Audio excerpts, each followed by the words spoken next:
Hello and welcome to another edition of Tuesdays for Liz. Tuesdays with Liz, a disability policy for all. Today I have the pleasure of interviewing Lael Mohib,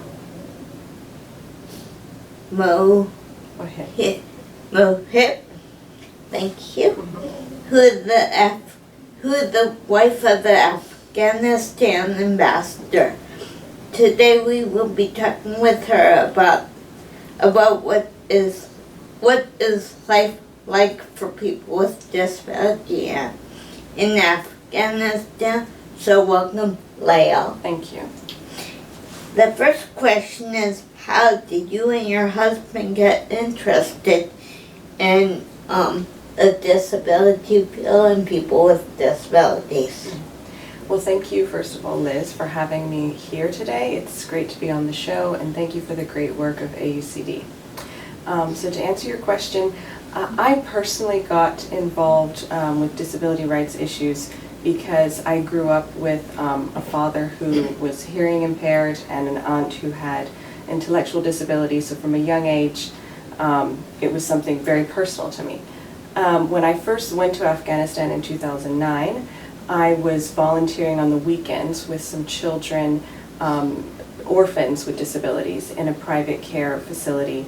And I got very invested in them and their well-being, which pulled me into the wider work of disability rights advocacy in the country and learning all about what was going on with the self-advocacy groups there. My husband was very involved and supportive with the work with the children from the beginning, but also as an Afghan government representative, he's very conscious that when we talk about inclusivity, it includes everyone, women, children, vulnerable populations, and that, of course, so inclusive would also include people with disabilities. Okay, thank you. And you mentioned about self-advocacy. What does self-advocacy look like in Afghanistan? It looks very promising, I'm happy to say. There's a very strong network of self-advocates in Afghanistan. As you know, the country has suffered through about 4 decades of conflict. The country was one of the most heavily mined in the world. This left a lot of people with physical disability. They lost limbs, but there's also a relatively high rate of people with congenital disabilities as well. And people are very, there is a strong network of people with disabilities who advocate for themselves and are very well organized and have a very cohesive message. Very strong civil society network. A lot of them provide services to people with disabilities. They were very active in getting the CRPD passed in the parliament, and which was signed in 2012. So it's a very active and promising group of people. Okay, great, thanks. And you mentioned convalescent. What does that mean? Congenital disability? Yes. To my understanding, just people who are born with a disability. It's not acquired later in life. So cerebral palsy, things of this nature. In Afghanistan, there is stigma around people with disabilities. It's an obstacle that people with disabilities have to face. It's changing, I'm happy to say, in the country, the problems with stigma. But because generally speaking, war-wounded people have physical disabilities that might be more easily to explain, it's more generally accepted. Whereas people with who are born with disabilities, there's more stigma around this group of people. So that's why I make the differentiation, because in terms of stigma, it does matter in Afghanistan right now. Okay, great, thanks. Can you tell our viewers a little bit about a person with a disability in your country?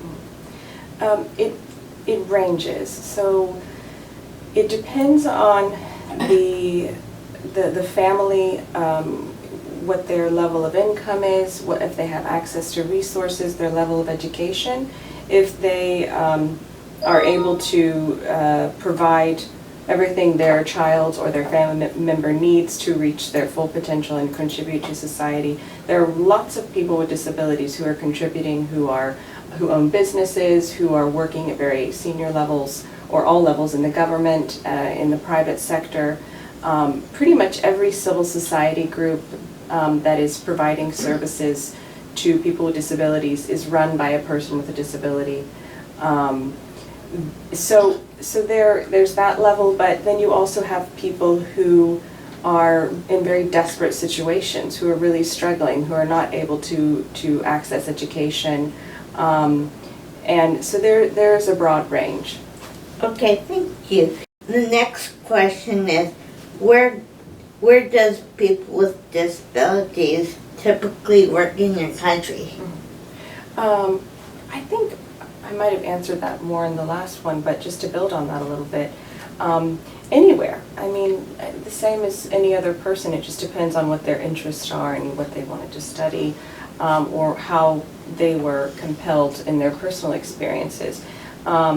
As I said, a lot of the civil society organizations that provide services to people with disabilities, whether that's physical therapy or providing limbs and things of this nature, are run by people who have a disability, who personally experienced losing a limb, stepping on a landmine and losing a leg, and knowing what it's like to be told, your life is hopeless, go beg on the streets, and then saying, no, I refuse that, I reject that fate, and I'm going to do what I want to do. So there's lots of stories like that of people whose profession is linked to their experience being disabled, and then others who just have jobs in the government or private sector or elsewhere that is related to what they studied.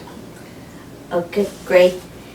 I was really looking for, here in America we have what is called workshops.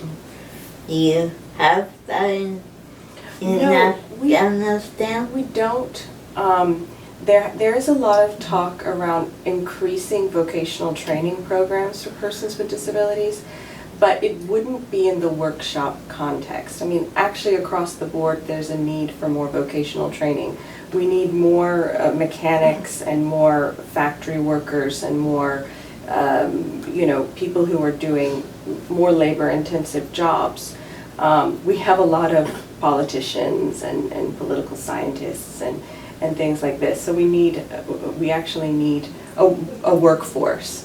But for persons with disabilities, or any people, I don't think there's a distinction between the two groups, which is good.